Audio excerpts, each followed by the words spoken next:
Olá, boa tarde. Estamos iniciando hoje mais um Café Literário e a gente vai conversar sobre como encantar as crianças através de histórias.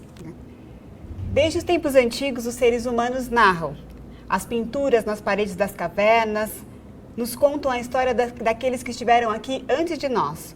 Os cantos, as cantigas, os contos, os causos transmitidos ao redor da fogueira atravessaram o tempo e ainda se fazem presentes em algumas famílias e nas páginas de muitos livros que compõem as bibliotecas de todo o mundo. Alguns antropólogos, inclusive, dizem que é a capacidade de narrar que nos diferencia das outras espécies. Contando histórias, criamos, inventamos, damos sentido às experiências vividas, compartilhamos quem somos e quem desejamos ser, nossos sonhos e sentimentos.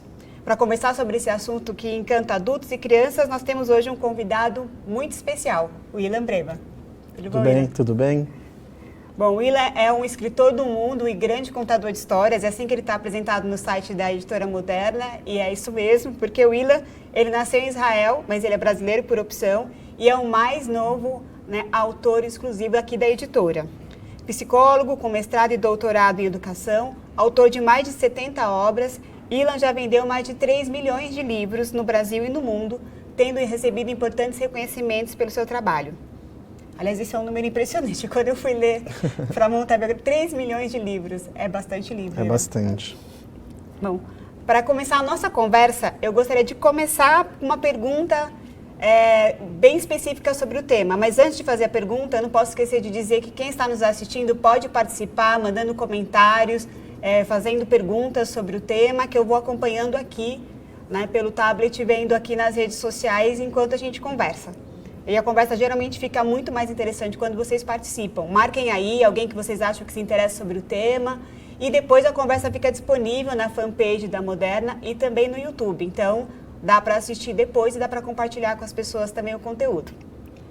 Então, vamos lá. A pergunta que eu queria começar aqui é: por que contar histórias? E por que você, Ilan, conta histórias? Bom, o homem, o ser humano, o Homo sapiens, ele é Homo sapiens, ele é homem, ele é um ser humano por causa das narrativas. Um tigre é um tigre porque ele não tem histórias. A gente não vai ver um tigre pegando ônibus, nem entrar na linha amarela aqui do metrô, que eu uso bastante, seria estranho, né? Entrar na linha amarela, não sei o que, encontrar um tigre. O tigre é igualzinho há 5, 6, 7, 8, 9, 10 mil anos, porque o tigre ele não tem memória, ele não retém história, então ele é um tigre. E por que a gente não é um tigre? Porque a gente conta, ouve e transforma o mundo através das histórias. Esse grande pensador hoje super badalado israelense chamado Yuval Harari, quando ele escreveu o livro Sapiens, ele coloca algo que as pessoas que trabalham com histórias já sabem, mas está lá, ele sintetiza um conhecimento e ele fala exatamente isso, Os seres humanos começaram a se relacionar através das fofocas, através das histórias, da cooperação e tudo mais, através da linguagem que se formou a comunidade humana. Bom, dito isso, a minha relação com as histórias é uma relação do mundo grande e do mundo pequeno. Do mundo grande, isso é uma descoberta bem tardia, uma consciência que eu tive bem já adulto, escrevendo meu mestrado, eu tive esse insight da minha relação com as histórias. Eu tenho uma origem de vários cantos do mundo. Eu tenho avós que nasceram, um ramo na Rússia, outro ramo nasceu na Polônia.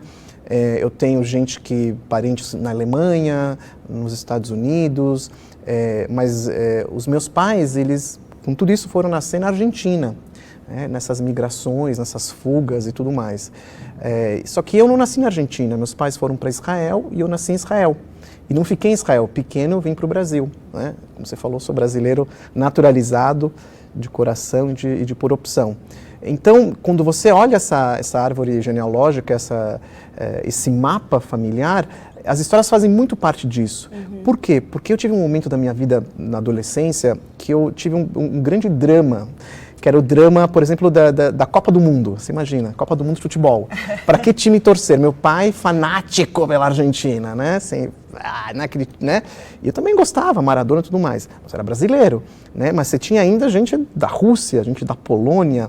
Gente, para quem eu vou torcer, O sentimento de pertencimento era algo angustiante para mim, Essas raízes, aonde elas estão? E quando eu comecei a trabalhar com histórias, depois eu conto como eu comecei, mas quando eu comecei a trabalhar com as histórias, misteriosamente essa sensação, essa angústia de não saber de onde você pertence foi se diluindo, foi se perdendo. E quando eu fui fazer meu mestrado, e fazer uma introdução do meu mestrado lá na USP, eu tive essa descoberta, né? Quando eu comecei a trabalhar com as histórias, eu gosto de trabalhar com histórias do mundo inteiro, além das minhas próprias, e que eu comecei a perceber que existe um tronco único, isso vale para as histórias e para as pessoas, um tronco único, que é um tronco humano. Tronco humano, ele é único. E aí tem os seus ramos que vão se espalhando. Então, as histórias, elas dizem para mim o quê? Não se preocupa se é Argentina, se é Rússia, se é Brasil. Existe algo que une todo mundo, que é uma coisa que é comum a todos. O que, por exemplo? A felicidade. Todo mundo busca a felicidade. O medo da morte. Isso une todo mundo, né? A busca por prosperidade. Tentar aplacar o sofrimento do dia a dia, buscar o prazer, né? Construir lá a sua família. São coisas que as histórias nos contam. E eu, quando comecei a trabalhar com as histórias, não me dei conta que isso dizia, olha, Ilan, não se preocupa se é Rússia, é ser humano, é ser humano. Então, esse é um lado, é o mundo de fora. Agora, no mundo pequeno, eu comecei, no mundo das histórias, algo que eu conto bastante isso, né? Já contei isso algumas outras vezes. Eu sou psicólogo de formação, me formei na PUC de São Paulo. E quando estava no primeiro ano da PUC, fui trabalhar para ajudar a pagar a faculdade. Cara, a faculdade. Sim. Acho que continua cara. Continua cara a faculdade. Aí eu fui lá, era integral, não sei, fazia de tarde, de noite, enfim, uma loucura. Aí fui trabalhar num projeto de educação. E nesse projeto de educação, era estagiário, ia ter um salário mínimo, que ia me ajudar bastante naquele momento. Mas na minha cabeça, eu ia ser psicólogo, ia trabalhar, ia ter criança. Nunca mexi com criança, nunca trabalhei com criança, não sabia nem o que era trabalhar com criança. Primeira vez na minha vida. Mas ia ser um momento de aprendizagem. E no meu primeiro dia de trabalho, o que acontece? A professora, a monitora-chefe diz, eu vou tomar um cafezinho, cuida das crianças. Pânico. Pânico geral, paniquei. Tremedeira, falei, como assim? Não, tá bom. Ela foi, eu fiquei, ela estava do ladinho, falou, grita qualquer coisa. Tá bom, botão, sabe aquele botão de pânico? Sim. Você fala, grita. Aí fiquei lá olhando as crianças, rezando para que elas não se aproximassem de mim, só que elas se aproximaram. 3, elas sentem o medo do adulto. E uma dessas crianças era uma menina de 3, 4 anos, ela fala, Ilan, conta uma história pra gente. Essa é a primeira vez na minha vida que eu escutei isso de alguém. Né? Eu tinha 18 anos. Ilan, conta uma história pra gente, e eu fui o mais sincero possível. Sincero vem do latim, tudo tem história. Sincero vem do latim, sincera. É bonito isso, né? Sincero que você tira a cera. Falei, olha, eu não sei contar histórias. Essa era a minha reação. Ela falou, não sabe? Eu falei, não sei. E ela falou, então, uma palavra que mudou a minha vida. Eu tô aqui hoje graças a essa menina. Obrigado, ela deve estar casada ou não, sei lá, mais de 30 anos, com certeza. Ela falou pra mim, se você não sabe, inventa. Aí eu comecei a inventar, passou 5 minutos, eram 3 crianças, eu sempre brinco, pisquei o olho, eram 6 crianças, o milagre da multiplicação. As histórias iam atraindo as crianças, eu estava tudo junto com elas, contei uma história que está em um livro, está aqui na Moderna esse livro, vou fazer propaganda, claro, que chama O Pó do Crescimento, está sendo relançado aqui na Moderna. Leiam, muito legal o Pó do Crescimento, muito bacana, que essa é a primeira história que eu contei na minha vida, e aí começou a minha relação com as histórias, neste momento, com esta menina, com Inventa, com o Pó do Crescimento, e aí não parei mais. Que bonita essa história. Essa coisa do contar, né, do se não conta, inventa, que as crianças pedem com tanta espontaneidade, mesmo talvez sem saber racionalmente, elas já sentem que isso é da nossa natureza, né? Bonito isso. E aí eu pesquisando aqui, porque sempre que tem um convidado eu vou atrás de ler, tanto sobre o assunto como sobre a pessoa, né? E aí no caso do Ilan, você foi colunista da revista Crescer. E eu achei uma coluna sua lá de 2013, né? Em que você dizia que quando as suas filhas nasceram, a sua casa já tinha livros, né? E desde bebê elas manuseavam essas obras e ouviam você e a sua esposa contando histórias para elas. Com isso elas perceberam que aquele objeto livro era um objeto que mantinha os adultos por perto, dedicando atenção para elas e parte do tempo para compartilhar alguns momentos. Essa é uma coisa que eu sempre reforço muito na Taba, que eu acho que a gente tem N maneiras de estar presente com as crianças. Pode ser cantando, pode ser dançando, pode ser brincando, mas lendo também é uma forma da gente se conectar. Mas eu queria ouvir a sua experiência como educador, escritor e pai. Por que é tão importante contar a história para crianças, né? E o que elas podem aprender com essa prática? Olha, me convidaram para dar uma palestra algum tempo atrás sobre a relação da tecnologia com os livros e tudo mais. Antes de eu entrar, entrou um palestrante para falar de um aparelho, de um gadget lá novo, um software. Era tecnologia pura, e falando que era um aparelho maravilhoso, não sei o que lá, papapá, última novidade né, desse mundo. Ele falou bastante, aí ele saiu, aí eu entrei.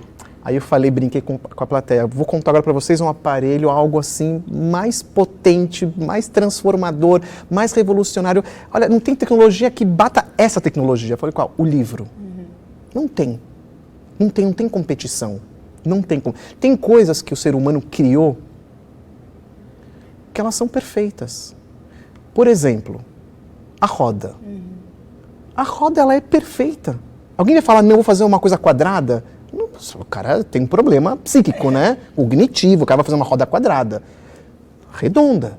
Quando se descobriu a roda, os avanços da roda até pode ser com material, mas continua sendo uma roda. Algo circular que faz deslocar o que está em cima. Quando você leva um aparelho para Marte, bilhões de dólares, a coisa mais sofisticada do mundo de tecnologia, aquele aparelho de bilhões anda lá com rodinha. As mesmas rodas das bigas romanas. Roda é uma coisa perfeita. Os materiais até podem mudar, mas o sentido da roda é o mesmo. Um martelo, Humberto Eco fala sobre isso. Um martelo, ele é perfeito. Você vai fazer um martelo, outro? Não, você pode um cabo mais sofisticado, um cabo de... O que é um martelo? Você prega com o martelo. Ele é perfeito. O livro é perfeito. O livro, ele é perfeito. Nada que foi criado consegue substituir porque ele é perfeito. É como a roda, é como o martelo. Você leva para qualquer lugar, ele não precisa de bateria, ele tem um conteúdo lá dentro que ele se preserva, por mais incrível que pareça. O conteúdo de um livro se preserva mais do que o iPad que você está carregando aqui, porque esse seu iPad daqui a 5 anos está velho. Ele está velho. Você quer resgatar algo daqui? Ah, não, vai estar na nuvem. Bom, e se te der um piripaque na nuvem? Se vier um hacker, que pode acontecer, e a nuvem desaparecer? Pode acontecer. E tem acontecido isso de vez em quando. Não estou falando nada assim, não. Eu uso, é maravilhoso, sofisticado, bacana, ajuda a gente muito, mas não dá para substituir o livro. Porque o livro, além de tudo isso, que ele, né? Vou dar um exemplo. É legal trazer para o mundo concreto. Eu vou dar uma palestra, Denise, numa biblioteca há muitos anos. Isso tem muitos anos. Acho que, se não me engano, foi na Andersen, a Hans Christian Andersen, aqui em São Paulo. Aí fui dar uma palestra e preparei 2 caixas para essa palestra. Era essa temática um pouco, a gente está falando de tecnologia, não sei o que lá. E coloquei nessa caixa livros que eu tinha dos mais antigos em casa, livros de 100 anos, que eu comprei em sebo, coisa bem antiga. E na outra caixa eu coloquei o Walkman. Vocês não sabem o que é Walkman, pessoal? Vocês não sabem? Põe uma fita cassete, escuta, assim, o Walkman, que escutava música, assim, era muito legal. Então eu coloquei meu Walkman, coloquei meu bip. Sabe o que é bip? Pessoal mais jovem? É um aparelhinho desse tamanho, ficava do ladinho, tocava o bip e tinha uma mensagem. Você tinha que ligar para o operador para passar a mensagem. Esse era o bip. Coloquei o bip, o Walkman, coloquei um disco rígido de computador com histórias que eu tinha. Tinha lá uma fita com as minhas primeiras histórias. Coloquei na caixa e fechei. Antes de sair para a palestra, a minha filha, a mais velha, com seus 3, 4 anos, entra no meu escritório e fala, papai, o que são essas caixas? Eu falei, abre. Abre. Ela abriu e pegou o Walkman. Falou, papai, o que é isso? Falei, escutava música assim, colocava fita, que legal. Vamos ouvir? Falei, claro, vamos ouvir. Procurei umas fitas, achei, coloquei pilha e não funcionou. O conteúdo daquela fita se perdeu, porque aquele aparelho não dava mais conta. Acabou. Papai, o que é isso? Falei, o bip. Como que era? Vamos pôr pilha. Coloquei pilha.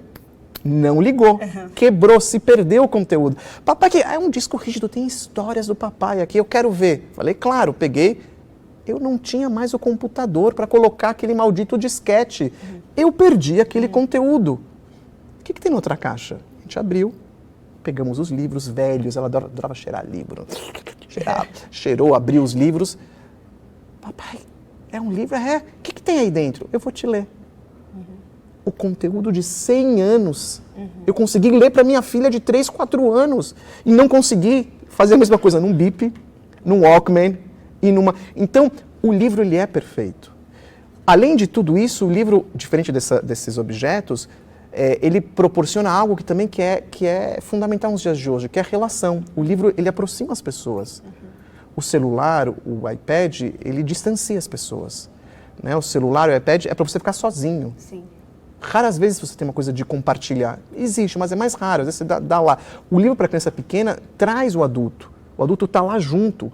A materialidade do livro, né, o papel, as cores, o texto, traz a relação, a troca geracional, a troca entre gerações. Então, nos dias de hoje, onde está tudo corrido, que é tudo ansiedade, que é tudo chama sociedade macacal, né? Porque vai pulando de galho em galho, de link em link, né, o tempo inteiro pulando, o livro cessa isso, tranquiliza, respira, olha para o seu filho, olha para o seu aluno, volta. A questão estética do livro, que a gente pode falar horas sobre isso, eu adoro falar sobre, talvez seja um outro café literário, falar sobre a estética do livro, a questão da educação, do olhar que a gente tem espontaneamente quando a gente faz esse trabalho, não é nem trabalho, esse momento com os nossos filhos. Então, tudo isso é fundamental. Você quer que seu filho seja preparado para o futuro? Não é só ele aprender inglês, mandarim, colocar ele Enem, aquela coisa toda, precisava histérico com 15 anos na frente com os filhos, né? Você quer que os filhos realmente cheguem bem na adolescência, na juventude? Isso é pesquisas e mais pesquisas que falam sobre isso. E nós sabemos disso, Denise, que trabalhamos com literatura. O pessoal aqui dos bastidores também que trabalha, já sabe disso, aqui né, que trabalha com literatura, né? Se você tem uma base boa de histórias na sua vida de infância, isso é um bom prognóstico na área profissional, na área afetiva, né, na área de aprendizagem. A gente já tem provas e mais provas sobre isso. Crianças que escutam histórias, que leem histórias, vão melhor na escola. Isso na média, você entendeu? É uma média, não é no mundo digital. Mas o mundo digital, ele também se ampara na linguagem. Sim. E o mundo digital, ele é limitado, por incrível que pareça. Ele limita relações, ele limita pensamento, ele limita a liberdade. Por mais que pareça, a liberdade no sentido de você achar que você que está escolhendo aquilo lá. Não é. Você entra numa busca, eu faço porque eu também participo disso, tá? Faço parte disso também. Você vai buscar algo na internet, na verdade não é você que está buscando. Os algoritmos mostram o que eles querem. Sim. É o que eles querem. Essa até tem gente que está levando processo por causa disso, grandes empresas. Sim. Porque elas mostram o que elas querem. Os algoritmos são preparados para... Então, não tem tamanha liberdade, como a gente imagina. O outro lado é a verdadeira liberdade. Sim. Quando você abre o livro, aí está a plena liberdade, a privacidade, a intimidade. A literatura, a leitura silenciosa, ao abrir o livro, é algo que formou o ser humano como um ser pensante, livre, privado, e isso é perigoso de se perder. Sim. Falei muito, Denise. Não, você falou coisas muito importantes. Sei lá, falei muito. Eu queria comentar duas coisas a respeito do que você disse. Uma delas é que eu, pessoalmente, sempre quando vou falar com professores, com pais, eu costumo dizer que o melhor presente que a gente pode dar para os filhos são palavras. Porque com palavras a gente constrói mundos, né? Tudo é uma narrativa. E possibilitar que as crianças tenham acesso às palavras e que possam encontrar a sua própria voz, né, e contar suas próprias histórias ou criar suas narrativas, é uma ferramenta super importante, né? E você trouxe uma outra questão aqui também curiosa. Eu vim para cá agora para o café, eu estava em Belo Horizonte e vim para cá, e você foi falando, eu fui lembrando de uma situação. No aeroporto, né, durante um tempo grande da minha vida, eu viajei muito fazendo trabalho de formação de leitores no Brasil.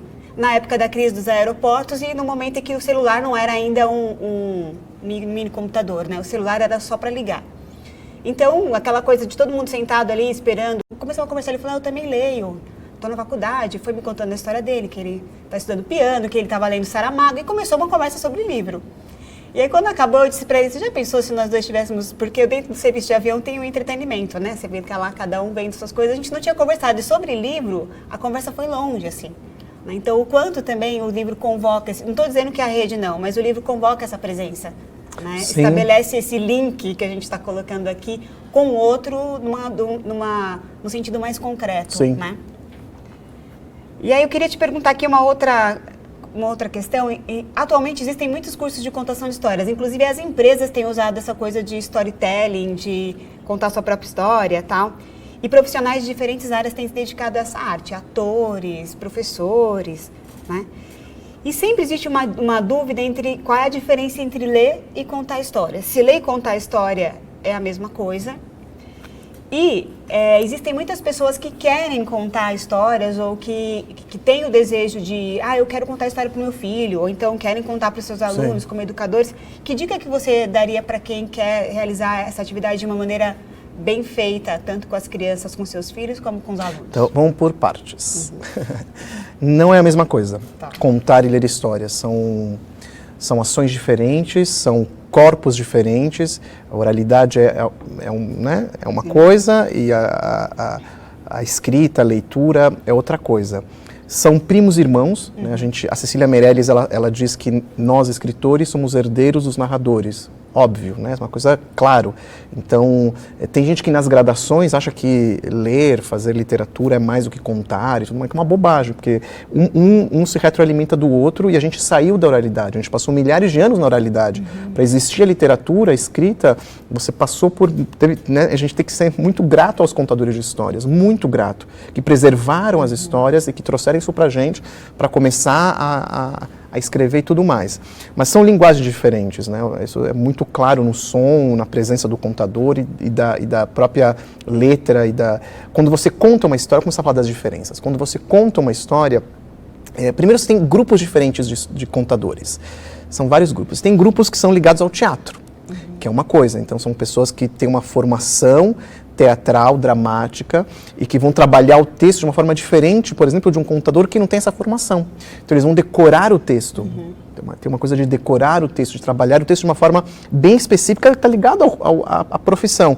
Quando é um contador de histórias, que se pode chamar de espontâneo, como alguns chamam na Colômbia, né, que é um cara que vem do campo, né, que não tem essa formação, ele vai contar a história, ele não decora ipsis literis a história, ele decora a estrutura, o esqueleto, e quando ele conta, ele vai colocando aquele esqueleto, os órgãos, a pele, ele vai montando, né, aquela história de acordo com a sua plateia. E não tem dificuldade também de improvisar, né? Seu contador espontâneo.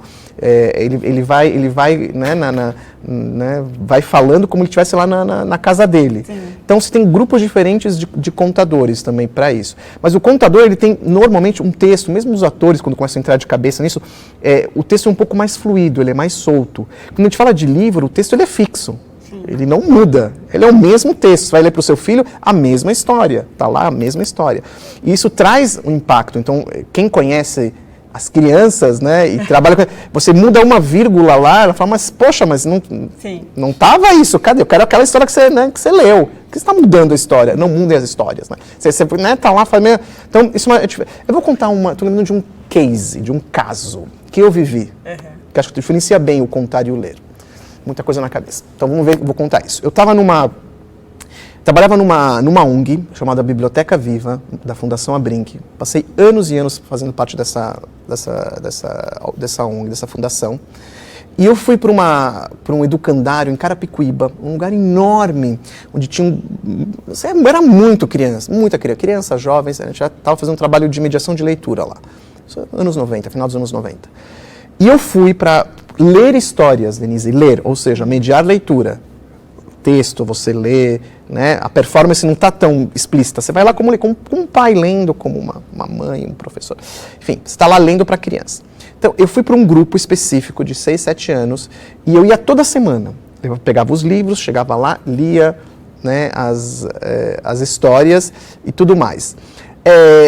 Teve uma vez que eu cheguei naquele grupo e aquele grupo, ele não estava. Eu falei, mas cadê? Eu tive que sair, não sei o que lá. Aí eu falei, tá bom, eu vou embora, né? Aí quando eu estava indo embora, um outro grupo me parou. Falou, você, o Ilan, que conta a história para aquele grupo, conta pra gente e tudo mais.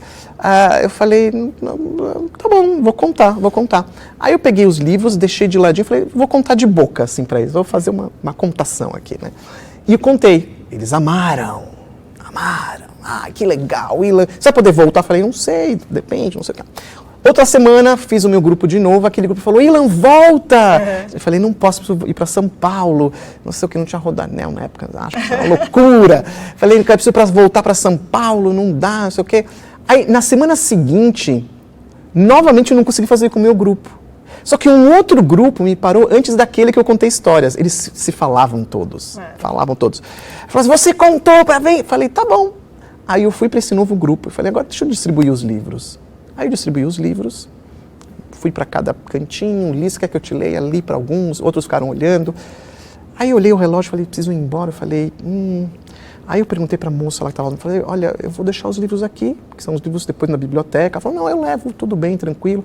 Aí eu fui saindo assim, bem devagar, assim, olhei para cada criança com o seu livro, olhando, conversando, e me deu um insight. Juntei tudo isso, que é o seguinte, quando você conta histórias, essa é a minha experiência, tá? Você dá muito para o outro, compartilha demais com o outro, cria marcas. Mas eles querem de volta quem? O Ilan, ou a Denise, que contou. Sim. E eu não consegui mais voltar. Eu não consegui voltar. Deixei uma marquinha lá, mas eu não consegui voltar. Quando você faz esse mesmo trabalho com os livros, você vai embora. O livro fica. Sim. E quando o livro fica, ele está carregado das marcas que você fez naquele momento. Ou seja, foi muito gostoso, foi divertido, as histórias abriram a minha cabeça, me emocionaram. Então, ela pode resgatar esse momento, coisa que o cara que me ouviu só de boca vai esperar eu voltar um dia. Sim. Mas eu não voltei. Aqueles meninos que nunca mais me viram, talvez com aquele livro que eu li para elas podem resgatar o meu momento ad eternis, até quando for mais velho. Aí eu lembro que meu pai acontece isso, com o pai, com mãe, com o professor. Ele pega um livro e fala, gente, eu lembro quando meu pai lia, lembro do cheiro, do perfume. Lembro do que a gente brincava. A pessoa começa a chorar, começa a se emocionar, porque o livro carrega tudo isso. Talvez seja uma das diferenças. Né? De novo, eu acho fundamental contar a história. Mas o livro tem esse plus um pouquinho a mais. Claro. Que você vai estar lá e, de novo, vai deixar a criança ter uma autonomia e ter sua lembrança daquele momento. Sim. E você sabe que o meu filho está começando a ler agora, né? E lê com fluência, e aí ele tem voltado a livros que a gente lia quando ele era muito pequeno. Então, essa semana, antes de eu viajar, eu peguei lá na estante deles um livro que eu lia quando ele era muito bebê. Eu conto a história do livro, falo, esse livro, quando você era muito pequeno, chegava nessa parte, acontecia isso, aí eu retomo a história da nossa relação com o livro. Ele falou, não, deixa eu ler. Aí ele pegou o livro e começou a ler o livro. Aí ele foi lendo, e à medida que ele foi lendo, ele disse assim, olha, mas tem coisa que está diferente do que você fazia, porque de fato tinha passagens do livro que eu aumentava, né, fazia a voz do bicho, e lá não tinha aquilo, eu que fazia na leitura. Tá diferente. Aí ele disse assim, não, mas tem uma parte que está igual. A maior parte, quando ele acabou de ler, a maior parte está igual. Eu acho que eu lembro dessa história, né? E eu sentada do lado dele, fiquei emocionada, porque faz muito tempo que eu li esse livro para ele era muito pequeno, né?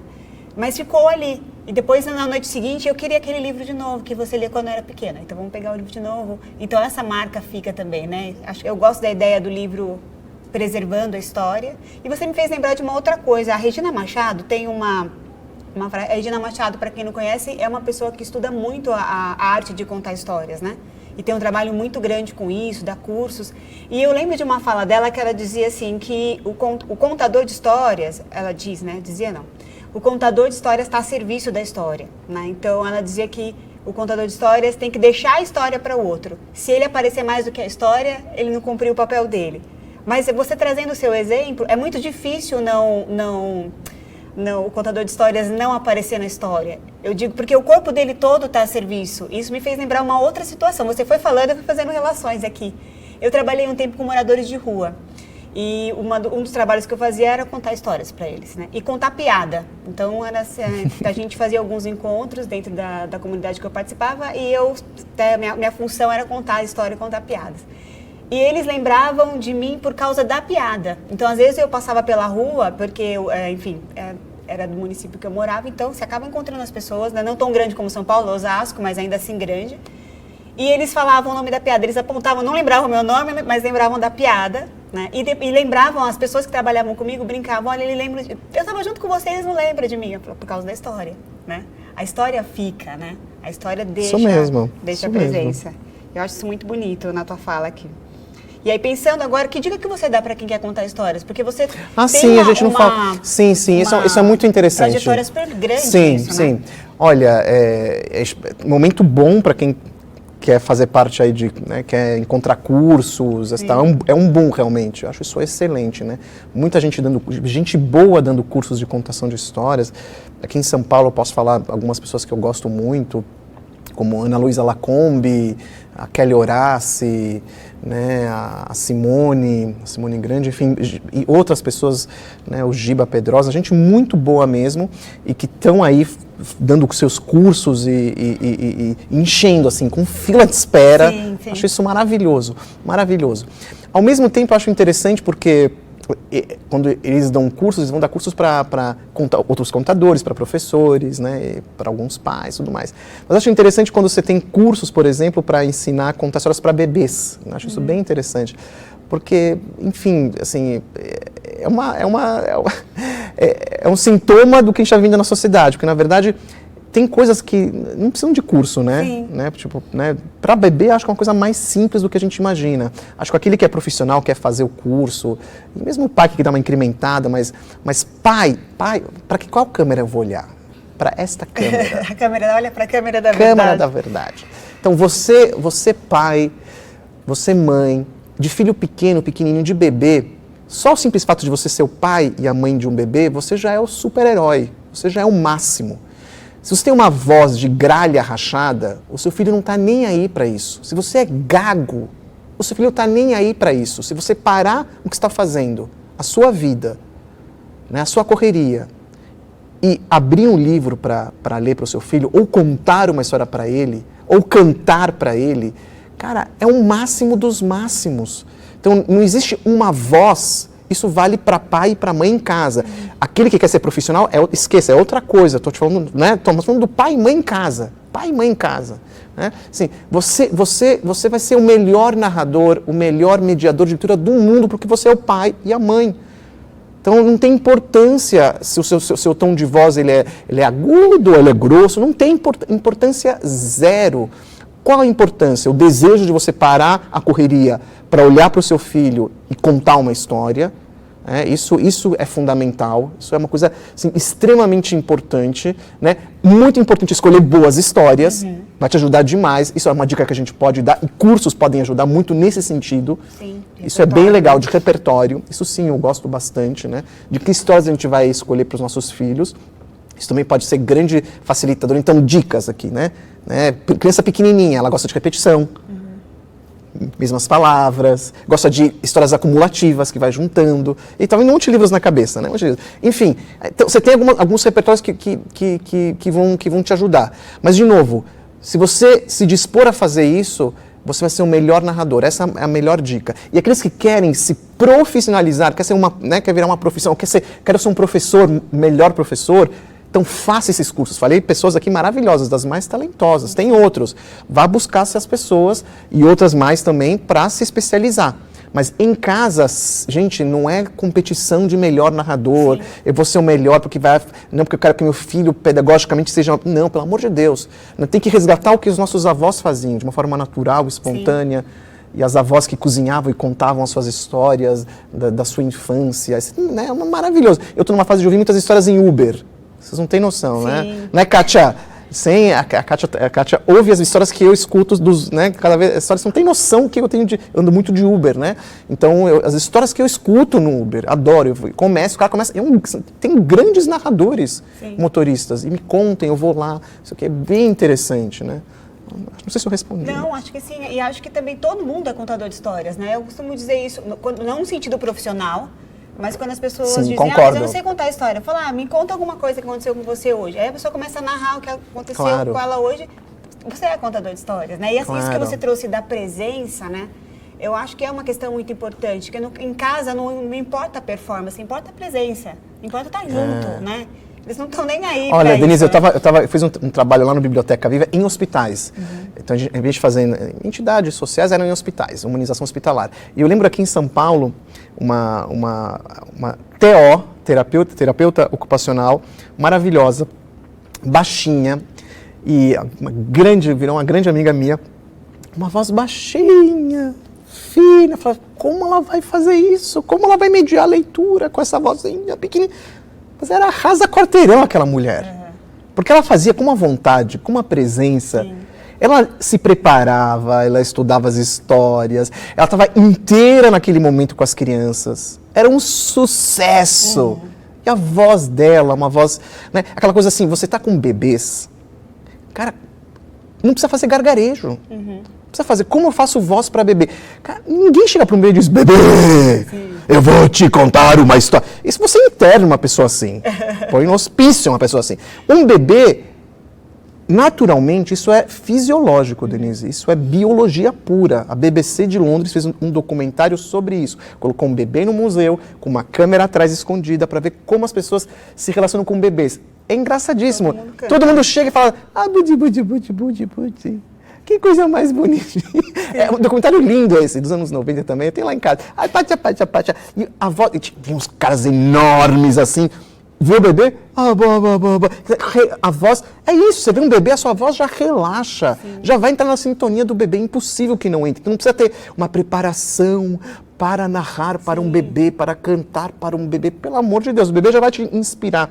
Ela vai ter essa inspiração. E a fala com o bebê já é cantada, né? Já instintivamente, é. Claro. Eu lembro que quando o meu primeiro filho nasceu, eu participei de alguns grupos de mães, né? Que tinham acabado de ter os bebês e que estavam como eu, né? Tentando entender o trem que passou na sua vida, né?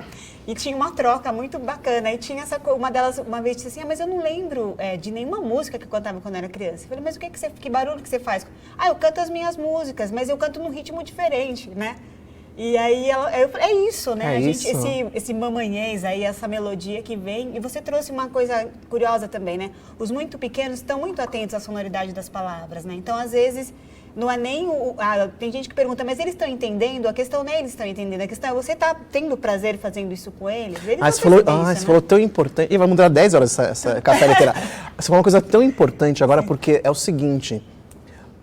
Os bebês não entendem as palavras que você está falando, mas falem as palavras. Sim. Porque são estas palavras que vão inserir este bebê no seio da comunidade humana. Quanto mais palavras você falar, cantando gostoso, esse nhenhenhé, mais o cérebro, vou falar da questão cerebral, o cérebro dessa criança vai fazer mais conexões. Sim.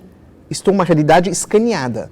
Quanto mais linguagem, quanto mais banho de linguagem, ou seja, quanto mais música, quanto mais leitura, né, quanto mais brincadeira, mais sinapses, mais conexões e mais desenvolvimento, mais fala, mais cognição, mais tudo. Ou seja, essa coisa que parece banal, boba, é das coisas mais importantes. Isso faz a diferença entre bebês que têm isso e bebês que não têm isso adoecem. Sim. Bebês que não têm isso chegam na escola defasados. Gente, isso é uma realidade. Isso é uma realidade já pesquisada. Então, bebês que, infelizmente, não têm a oportunidade de ter esse banho de linguagem, isso que a gente está falando aqui, elas vão chegar defasadas, estão chegando defasadas na escola, além de milhões de outros problemas. Então, nessa coisa gostosa, tem uma coisa também muito importante. Sim.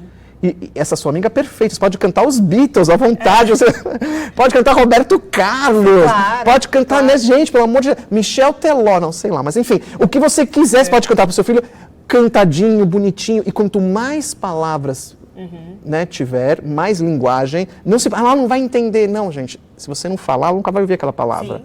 E ela vai lá fazendo os seus insights ao longo dos anos, né? Sim, e depois você, pelo menos na minha experiência como mãe, depois eu vejo os meus filhos falando coisas ou articulando ideias, mesmo muito pequenos, isso é linguagem.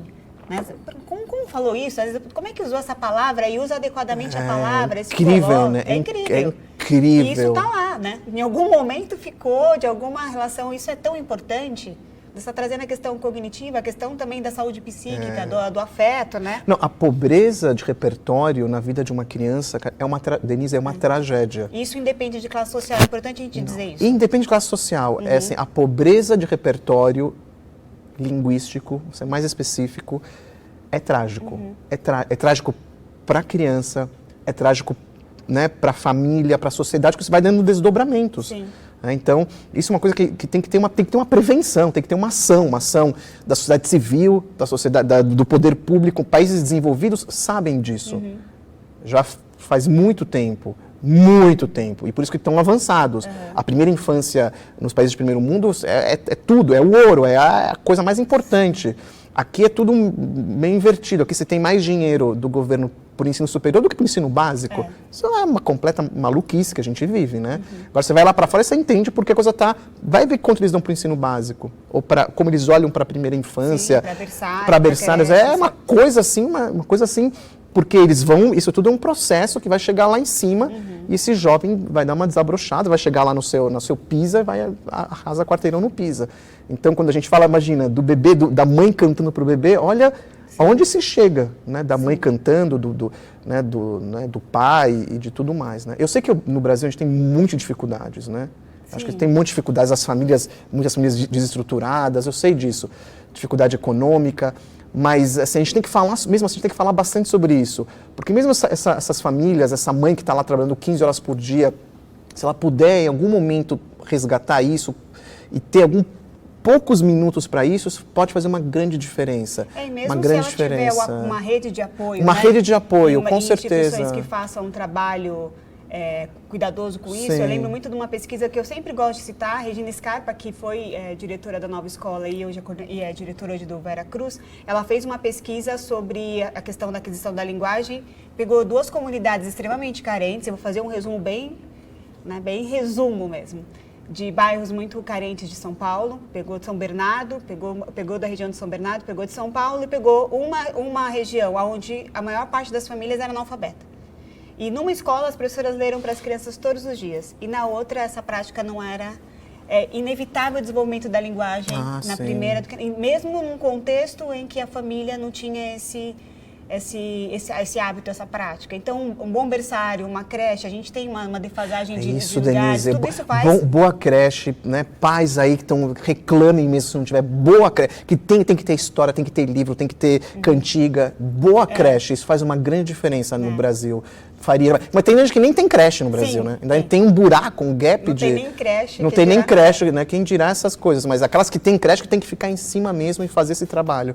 É importante, né? Sim. E aí, eu vou trazer agora uma pergunta, Ila.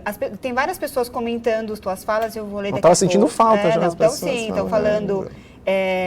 meus alunos gostam de ler mais quando eu leio textos de livros para eles, para apresentar novos autores. Gente falando dessa reflexão sobre o contar a história e sobre deixar a criança ler. Gostaram do teu exemplo das 2 caixas com suportes aí diferentes. E aí, essa pergunta você já, de certa maneira, tocou logo no começo da nossa conversa, mas eu acho que era importante... enfim, falar um pouco mais sobre ela, que em tempos digitais é cada vez mais comum a gente ver famílias em espaços de convivência, cada um com seu dispositivo, né? Então, em restaurantes, às vezes no almoço da família, cada um pega o seu telefone ou na sala, ou, enfim. Sim. Com isso, alguns adultos costumam dizer que as crianças não se interessam pelos livros. Ah, não, meu filho não gosta de ler, né? E aí, embora eu acho que algumas dessas perguntas tenham respostas bem óbvias, às vezes o óbvio é importante de ser dito, né? Importante. Então, o que fazer para que as crianças se sintam estimuladas a ler ou então a se interessar pelas histórias? E de que maneira os pais e educadores podem despertar esse desejo nos pequenos desde cedo? Primeiro, se as minhas filhas estiverem aqui me vendo, saiam do celular agora! Sai do celular agora.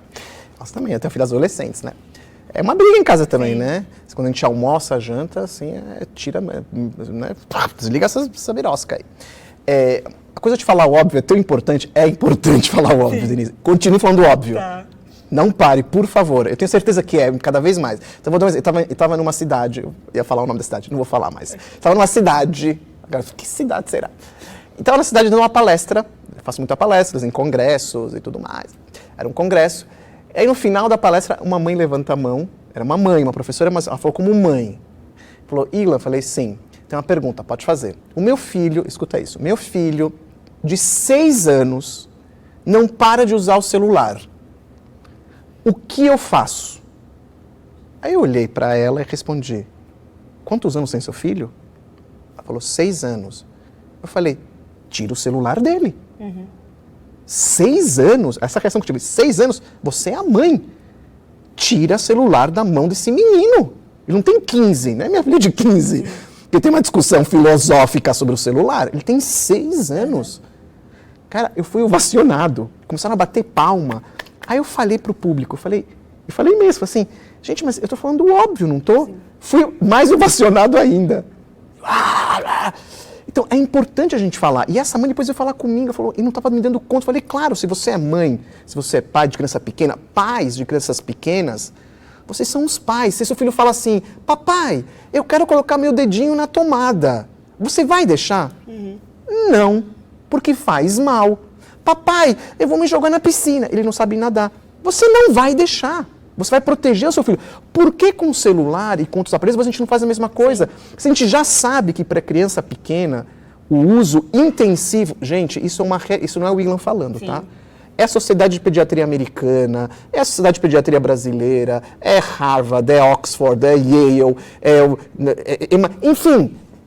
Já está dado isso, são psiquiatras, é a Organização Mundial de Saúde. Aqui na USP tem um departamento, na USP aqui em São Paulo, de medicina, na Faculdade de Medicina, que tem um departamento só para cuidar de pessoas adoentadas ligadas ao mundo da tecnologia. Então a gente já sabe que o uso intensivo de aparelhos faz mal disso, o uso intensivo, não o uso com sabedoria.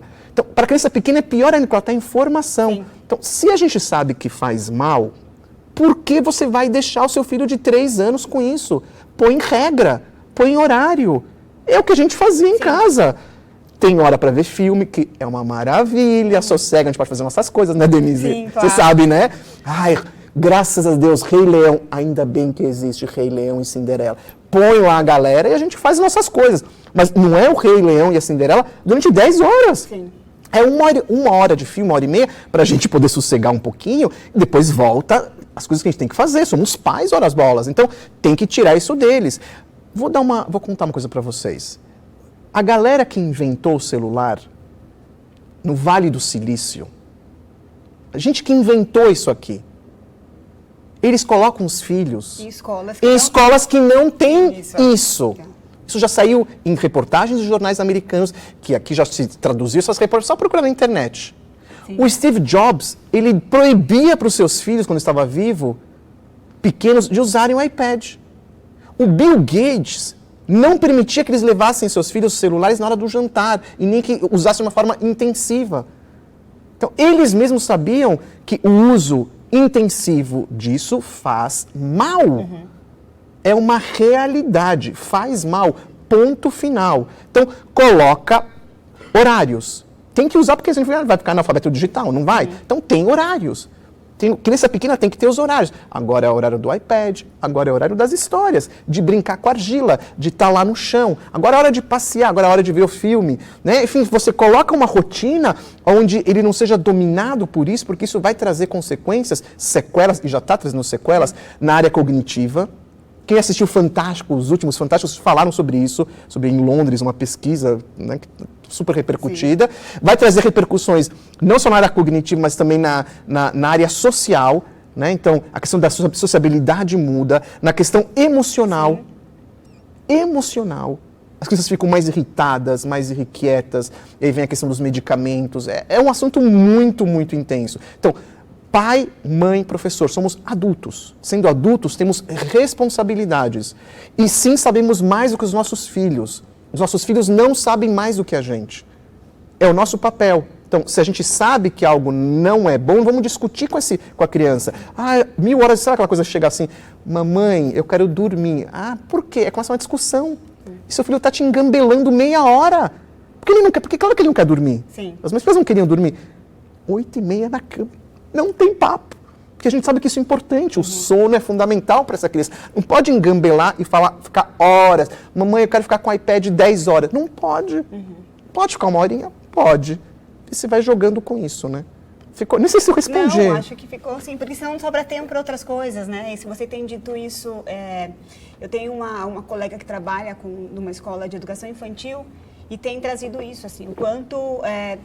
a questão motora, então ela tem um aluno que tem uma habilidade para jogar bola, que tem uma questão motora super... Sim. E ela falou assim, nossa, foi perguntar para os pais se ele fazia escola. Não, ele não faz, é que ele brinca. E ela falou que ela vem percebendo nos últimos anos falta de tônus, nossa, né, de Denise, habilidade. As crianças de 6, 7 anos sem é. conseguir pular obstáculo, andam e caem, porque não tem uma Denise, questão motora desenvolvida, pela quantidade isso de que você falou exposição. é tão importante, é chocante. Eu fiz um programa na TV Cultura esse ano, acho que no comecinho do ano, e tinha lá uma pedagoga comigo, e ela contou exatamente isso. Ela trabalha também com questão de corpo. Ela me falou que, gente, eu fiquei assim estarrecido, que crianças pequenininhas, exatamente elas, de tanto ficar com esse aparelho assim, porque você dá para a criança um celular, e ela fica assim, o iPad, você sabe como que é, né? A gente fica assim, né? Ele fica parado, ele não se mexe. Isso começou, ela começou a ver crianças pequenininhas indo para ortopedista, indo para pessoas que trabalham com postura. Mas a criança pequena, ela é flexibilidade pura. Isso é Gente, as minhas filhas com 2 anos, Denise, chupavam o dedão do pé. É isso mesmo. Se eu faço isso, eu morro. Porque a gente é travado. Então, a flexibilidade do corpo da criança que nem a mente, ele é completo. Então, se você trava isso de uma forma muito... Realmente, deve ser bem danoso Fora mesmo, a né? questão, quando a gente colocou aqui da oralidade, do contato, né, da experiência de estar junto, Sim. de lidar com tédio, né? Recentemente eu viajei com as minhas crianças e a gente... para passar o tempo, é contar histórias. Então, tá no carro, tá no avião, e aí o mãe tá demorando, conta uma história. Vou contar uma história de quando eu era pequena, vou contar uma história que eu lembrei agora, ou vamos conversar sobre alguma coisa, vamos contar o que tá passando lá fora, vamos ver esse tempo de diálogo que você tem ali com o outro. E fora que, para mim, eu pessoalmente, como mãe, também como educadora, tem uma questão que, assim, para mim, meus filhos, eles não têm condições de usar isso daqui sem a minha tutela. Porque aqui é um universo aberto, tem conteúdos aqui, eu não quero que eles tenham essa exposição a isso e que eu acho que eles não têm condições de lidar. Então, se eu preciso estar tutelando isso, eu estabeleço um tempo. Mas tem gente até dizendo aqui, essa sua fala sobre o celular é perfeita, né? Costumo falar isso em aula. Tem gente falando do seu livro A Condenação de Emília. E aí, sobre a Condenação de Emília, tem uma pergunta aqui agora que eu não posso deixar de trazer. Enfim. Vamos lá. Que é a seguinte. Cada vez mais tem ocorrido episódios de censura a livros infantis, não só infantis, né? Com o suposto interesse de preservar as crianças de alguns temas considerados tabus. Não só as crianças, também os adultos. Mas, sendo assim, bruxas, fadas, seres fantásticos voltaram a ser perseguidos, além de livros que abordam questões sobre diversidade, de configurações familiares, diversidade de gênero e a representatividade das culturas e religiões. Não tem livro que trata de temática afro, sendo proibido na escola, ou livro que trata de diferentes configurações familiares sendo rechaçado, né? Na sua opinião, e a gente acabou de ver um episódio recente aqui, né, no Brasil, na Bienal, na sua opinião, quais são as consequências da censura a esses conteúdos nos livros para a infância? E as crianças devem ou não ter acesso a obras com personagens e temas? Eu sei que esse é um tema que você, uma questão que você sempre tem trazido, e acho que ela está tão... além da Condenação de Emília, né, que é meu trabalho de doutorado da USP, eu acabei de lançar um livro que atualiza um pouco também porque os casos, com o meu doutorado, eu fiz meio que uma previsão, assim, do futuro, mas acho que fui bem light, assim. Eu fui até que fui otimista, a coisa ficou mais feia do que eu imaginei. E aí eu fiz um livro agora com um filósofo chamado Luiz Felipe Pondé, que chama Quem Tem Medo do Lobo Mau? O impacto do politicamente correto na formação das crianças. A gente atualiza as coisas que estão acontecendo, mas é uma coisa que eu terminei o livro e vinha mais informação, é interminável, assim, as coisas que chegam no meu computador sobre esse tema, desde pais na Espanha, em Barcelona, de uma escola que começou a censurar contos de fadas, Chapeuzinho Vermelho, porque achava que era sexista. Não é só aqui no Brasil, não, que acontecem essas coisas, né? E coisas mais esdrúxulas ainda do que essas. Assim, primeiro, acho que é importante falar que quem tem que fazer a curadoria dos livros para as crianças não é o governo. Não é o governo. Quem tem que fazer essa curadoria são os pais. Os pais, os professores, né? Quando você dá na mão do governo esse poder, a gente corre um grande perigo, sim. É um grande perigo. O governo ele tem a obrigação, numa democracia, de ter acesso ao maior número de livros possíveis, de diversidade que você possa imaginar, né, num governo democrático e laico. Né, tem que ter essa diversidade. Isso não quer dizer que isso pode acontecer dentro da sua própria casa. Na sua casa, se você é uma família vegana e não quer ter livros que tenham coisas carnívoras, você tem todo o direito. Mas você não pode obrigar outras pessoas a terem livros que você, na sua casa, né, acha que são os mais importantes. Então, eu quero que todo mundo só tenha livro sobre vegano, que não tenha nada a ver com carne, que não pareça nada com carne. Isto é uma censura da sociedade civil. Isto é algo autoritário. Sim. Você tem que falar, olha, na minha casa vai ser assim, você tem o direito de fazer igual ou não, você tem o direito de fazer o que você quiser. Então, o que tem acontecido no Brasil e no mundo é um pouco essa confusão. Então, você vai ter grupos que se arvoram no direito de achar o que os outros podem ler e podem achar das suas leituras. Você tem agora, né, aqui no Brasil, novidade de governos que acham, né, que os pais não são capazes, né, de escolher os livros para os seus filhos. Então, quando o prefeito do Rio fala de um livro, ele tem todo o direito de achar, mas sozinho fica quieto. Ele que não compre para os filhos dele, para os jovens. Era um livro para adolescente, não era para criança, tá? É um livro para adolescente. Ele que não compre, mas que não proíba ninguém comprar. E se um pai e uma mãe achar que aquele livro, né, que ele citou não é para o seu filho, ele que faça essa curadoria. Sim. Filho, eu acho que não é. E se aparecer e vier uma discussão, que bom, traz uma conversa e tudo mais. Na minha humilde opinião, você não existem livros impróprios. Existem livros bons ou ruins. Sim. Livros impróprios não existem. Eu sou um defensor da publicação também, se quiser, da disseminação de livros que eu detesto, que tenham ideias horríveis. Porque eu acho que se combate ideias horríveis com ideias melhores. Sim. O combate é o combate das ideias. Porque na hora que eu vou proibir um livro que eu acho ruim, quem diz que daqui a alguns anos não vão proibir um livro que eu acho bom? Sim. A gente tem que ter a liberdade absoluta de ler a maior porcaria do mundo e a melhor coisa do mundo. E é nisso que... Se forma o gosto, e é isso que é interessante na vida. Eu sempre falei isso para as minhas filhas. A gente vai saber o que é bom olhando o ruim. Né? A gente vai saber o que é comida boa experimentando a comida ruim. Assim que a gente faz essa análise, né? Sim. Então, a censura hoje na sociedade brasileira, ela passa por várias camadas. Pela camada da família, quando famílias acham aquilo que não presta para elas, não deve prestar para ninguém. Sim. Você passa pela camada dos municípios que fazem isso, das escolas que fazem isso. Eu acho que a escola tem o direito de falar, eu não quero o livro do Ilan, do José, porque isso não é com a nossa linha ideológica, religiosa. Eu acho isso perfeito, eu não fico chateado, zero. Mas eu fico chateado se essa escola falar, a gente acha que esse livro não é bom para ninguém. Sim. Ninguém pode ter contato. Não, gente, vocês têm essa linha legal, respeito profundamente. Você acha esse livro que ele não é bom para... Legal, mas fica nesse âmbito. Sim. Porque, de novo, o livro, a liberdade de leitura, as coisas mais fundamentais, porque mexe com o pensamento. Sim. Mexe com a diversidade de pensamento, mexe com a liberdade da pessoa poder descobrir coisas que não pode descobrir de uma outra forma que não seja na história. Então, eu sou assim, eu fico ao mesmo tempo preocupado, quando tem uma preocupação que está acontecendo, mas a preocupação ela se dilui um pouco, Denise, quando eu olho para o passado. Né? A história da humanidade é uma história de censura, não é nada novo que está acontecendo aqui, tá? Sim. Não é nada novo, tá? Então, a gente tem ciclos mais fortes e intensos de censura governamental ou da sociedade civil e que a sociedade vai combatendo. Sempre o livro sobrevive. E tem um lado interessante que quanto mais um livro é atacado, mais as pessoas querem ler, que sempre sai o tiro pela culatra. Sim. Não pode ler esse livro. Christiane F. Lembra dessa história não sei se é da época de você. Não podia ler Christiane F. Os adolescentes davam um jeito de pegar o livro e ler o livro, não era assim? Era assim. Era assim que acontecia. Então, a mesma coisa esse livro que o prefeito falou do Rio, esgotou. Sim. Então, cria também essa coisa de poder fomentar sem querer a leitura, né? Não que eu quero estimular a censura, mas o cara faz isso, mas acaba fomentando esse interesse. E o que também está por trás também, de novo, é uma forma, né? São grupos e personalidades autoritárias de todas as matizes ideológicas. Sim. A censura não é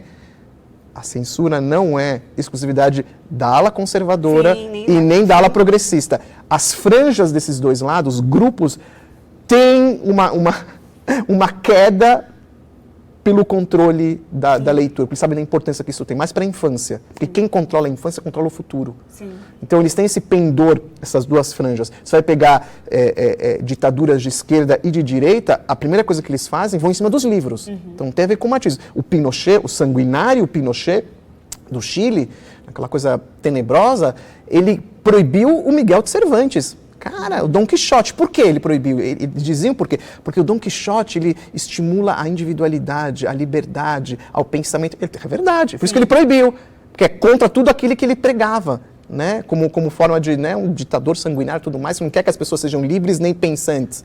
Ao mesmo tempo, você vai para Lenin. Sim. O Lenin, a Revolução Russa, cara, os caras se formaram lendo livros. Lenin era um rato de biblioteca. O Lenin passou muito tempo em Londres lendo livros, adorava. E quando assumiu o poder, o que esses caras fazem? Põe o seu índex de livros proibidos. Para ele foi bacana para ser o líder da coisa. Vai lá e tchá, e corta. Eu posso pegar vários exemplos, Mao Tse Tung, posso pegar direita e esquerda. A primeira coisa que vamos fazer, vamos, né, estrangular o pensamento, estrangular a liberdade de ideias, estrangular os livros. Então isso não é uma coisa nem de direita, nem de esquerda, é de gente autoritária. É preocupante quando a gente faz isso, né, Denise? Sim. Quando pai e mãe faz isso e chega na escola e faz aquele escândalo, e se o filho, o filho dela, não, né, desse casal, fala, a gente não quer que ele leia porque a gente é de tal matiz ideológica, de tal matiz religiosa, isso aqui não pode estar na escola. Cara, você não lê para o seu filho, mas por que você vai deixar os outros sem ler? Não é você que decide, né? Não é você que decide isso. Por que você está... É o seu filho, o respeito que você não quer para o seu filho. Mas você não pode querer que a sua vontade seja vontade, senão seria, aliás, muito chato assim, né? Muito chato. Mas o assunto, posso passar algumas horas falando sobre isso também, mas vou parar por aqui. As pessoas estão comentando aqui que tutoria dos pais sempre é perfeito. Essa liberdade é importante para que a criança escolha a sua própria leitura. A Mônica da Silva está dizendo aqui. A Irene Pimentel dizendo que concorda plenamente. A Lindsay Lima diz que concorda e que acha que cabe ao familiar fazer essa curadoria, né? E, bom, tem várias pessoas dizendo que as famílias devem se preocupar com as escolhas, mas não fazer dessa preocupação a decisão para todo mundo. Sim, com Bastante certeza. gente participando aqui, mas nosso tempo já está chegando ao fim. Já? Olha aí. Kátia, mais tempo, Kátia. E olha, só aqui já surgiu pauta para um monte de outros cafés. Mas eu quero agradecer, Ilan, a sua presença, agradecer a todo mundo que nos assistiu, que foi comentando aqui, dizer que vocês podem marcar pessoas que vocês acham que podem se interessar por esse conteúdo, né? Podem, enfim, a conversa continua aqui nos comentários, o vídeo vai ficar disponível na fanpage da Moderna e também, né, no canal do YouTube. E lembrar vocês que o próximo Café Literário já tem data, vai ser no dia 10 de outubro, às 17 horas, e o tema vai ser Literatura e Educação Sexual, com Marcos Ribeiro e a Solange Petrosino. Esperamos por vocês, então até o dia 10 de outubro, às 17 horas. E posso passar meu Instagram também? O pessoal, quem quiser me acompanhar aí nas redes, artigos, textos, livros novos, lindos da Moderna, que vocês vão adorar, coisas maravilhosas. É o ilan.brenman no Instagram, Facebook também é Ilan Brenman. E acho que é isso. Eu vejo vocês por lá, tá bom? Tchauzinho e boas histórias para todo mundo. Obrigada, Ilan. Obrigado.